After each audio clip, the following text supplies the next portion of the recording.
welcome to my show. I'm Susan Smith, and this is where I give conservative views on local and national issues. We have a lot going today, so let's get going. A few announcements regarding CTI Studio, which is this studio and its programming. By now everyone has heard that this studio programming continuation is up in the air until SeaTac and Cox Cable make some decisions. So this may or may not be my last show. If it is and you would like to stay in touch, you can always follow me on my website, thesusansmithshow.wordpress.com. On the bottom of your screen, there will be a little button and it says follow with a plus sign. You click on that, and anytime I post something up on my website, it'll send you an email. Now you can do the same thing if you go to my The Susan Smith Show YouTube channel. And if you search for that, it'll come up, and then you can subscribe to it. And of course, it doesn't cost anything. But when I post a video, it'll send you an email. Or you can, if like me, you can Facebook friend me on Facebook, Susan Smith, Omaha, Nebraska. Let's see. You can also send me your email, and I'll add it to my email list, but you won't get updated as often. My email list has grown so large, I generally only send out one email per month. So if you go one of the other ways, you'll have a better chance of staying updated on issues. Now, let's talk about the CTI Studio for a second.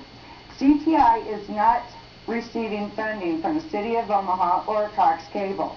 So, if you would like to send in a donation to help with utility bills or other operating costs to keep it going, it would be very much appreciated. And any amount will be appreciated. As we all know, those $5 and $10 add up.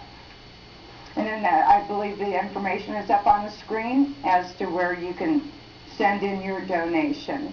Is that right, Mr. Engineer? Okay. Now let's do a few quick headlines before we get to the main event, the political smackdown between Susan Smith and Senator Ernie Chambers. All right, an update on Virgil Patlan, who is running for Omaha City Council in District 4. He is requesting to meet all the mayoral candidates. And he says it has been my concern for the past administrations in the city of Omaha have not kept their promises and have not given enough attention to the citizens in South Omaha. Are you kidding me? Drive through South Omaha and then drive through North Omaha. Drastic difference.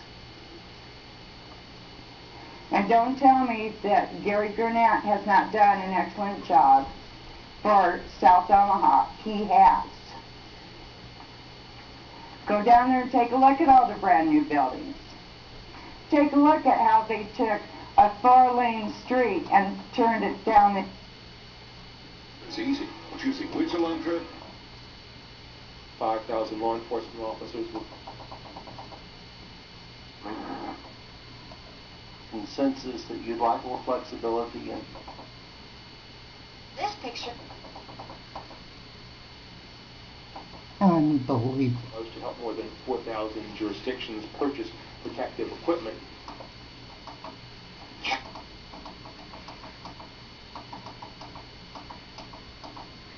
Something that he isn't to get it done. So I hope you will support Councilman Gary Gurnett. All right, let's move on. Next item. You're going to love this. Pennsylvania College, let's see. Pennsylvania College Chapel reportedly hosts masturbation tutorial. I guess it's true, college is nothing but sex, drugs, and rock and roll.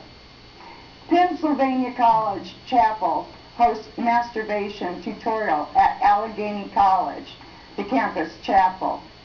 The Pennsylvania Liberal Arts College's Ford Memorial Chapel was transformed into a boudoir of sorts on Wednesday as sex educators Marshall Miller and Kate Weinberg advise students how to best touch themselves and others to reach orgasm. The college's chaplain, meanwhile, defended the event's location, characterizing it as responsible. A campus spokesperson said the event offered a great message. Or is that massage? Next item. Inmates are, let's see, Pennsylvania, most recent state to find inmates collecting unemployment. Inmates collecting millions from fraudulent unemployment checks. State and federal officials say inmates across the country continue to collect millions each year in fraudulent unemployment benefits, often the result of oversight, with the most recent case in Pennsylvania, where more than 1,000 people collected benefits while behind bars. $334 every week for more than 4 months, costing taxpayers roughly $7 million. Now that was just for Pennsylvania in the last 4 months. The agency doesn't have a specific number for fraud payments, but said overall, improper payments cost taxpayers $4.9 billion from July 2011 through June 2012.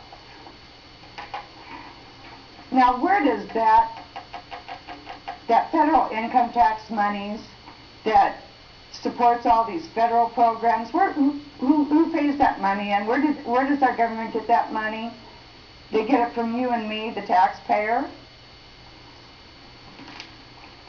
Well, what caused this little glitch is when Social Security and the other benefits all went over to a direct deposit card. So apparently they're having trouble. It's a little bit harder to catch felons or inmates who are doing this because it's automatically deposited onto this little card. And then they have other people call in to make adjustments or changes, or unemployment they're calling in to do their weekly calling for them. So, of course, you don't ever hear too many politicians talk about cutting back on fraud and waste, though, do you? Next item. IRS paid out billions in bogus refunds under program. From the Washington Times, IRS told employees to ignore potential fraud in program used by illegal aliens. IRS supervisors ignored employees who tried to warn agency higher-ups of fraud in a program designed to collect taxes from immigrants and illegal aliens. Now, immigrants being the ones who are here legally, resulting in the agency paying out potentially bogus refunds, according to an official audit released Wednesday. IRS pays out $6.8 billion in refunds to taxpayers who file using individual taxpayer identification numbers, ITINs. And in all the seminars I've gone to by pro-amnesty, pro-illegal alien organizations, of course that's always been one of their top subjects, is to encourage illegal aliens to get ITIN numbers. Because I've been to an IRS seminar and brought it up, and they don't care whether a person's here legally or not. They just want their taxes. That doesn't seem to me like they're doing a very good job of it. But let a citizen or a legal immigrant default on their taxes, not pay their taxes on time, they have no problem coming in and shutting us down or finding us. But again, the illegal aliens get a free pass. They generally are immigrants here, both legally and illegally. The potential amount of fraud was not stated. No, of course not. Let's not shock the citizens and legal immigrants. But the investigators detailed 7 schemes that paid out $9 million in tax refunds in 2011. The Treasury's Inspector General for Tax Administration said the IRS is too focused on getting out refunds quickly rather than getting them only to qualified taxpayers. Auditors also said the agency eliminated some methods employees had used to figure out questionable refund requests and doesn't have the right training or tools to screen out bogus identity documents when immigrants apply for taxpayer numbers. Well, they certainly have enough training to come after us, don't they? Now, an update from Massachusetts on the Homosexual Protection Law and some of the fallout. The state's department, now this is in Massachusetts, where they passed state law giving the homosexuals and all those categories within that, lesbians, bisexual, transgenders, you know who I'm talking about. They put them in a protected class, and it became state law. And as you know from one of my earlier programs in January, I had a leader from the mass resistance here talking to us about, so you'll want to go up on the website and check that out if you're interested. Okay, the state's Department of Education shocked everyone last week with new directives that completely abolish traditional gender roles, gender-based bathrooms and clothing, and even gender-specific sports in public schools. With 11 pages of rules, the state rolled out the welcome mat to transgender and cross-dressing students at great expense to their peers and parental rights.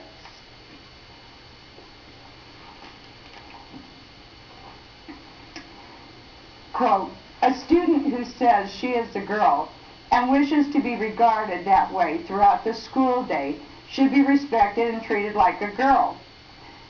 In parentheses, even if that student is actually a boy and just wants easy access to the girls' locker room. Now, that was a comment put in there. Continuing, under these guidelines, teachers are banned from telling moms and dads, listen to this, under these guidelines, teachers are banned from telling moms and dads which gender their child is identifying as at school. This policy, says Massachusetts Family Policy Council, pardon me, allows students to have one gender identity at home and another at school. Again, education stepping in and taking over the job of parenting.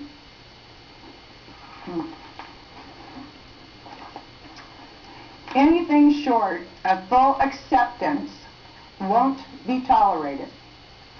A student caught speaking out against the new policy, even if they feel threatened or treated unfairly, will be punished. If, for example, a student refuses to refer to a transgender classmate by their preferred name or sex, it would be grounds for discipline. Starting this year, even kindergartners will be targets for indoctrination. Under the new system, boys and girls can no longer line up separately to use the restroom or leave the classroom.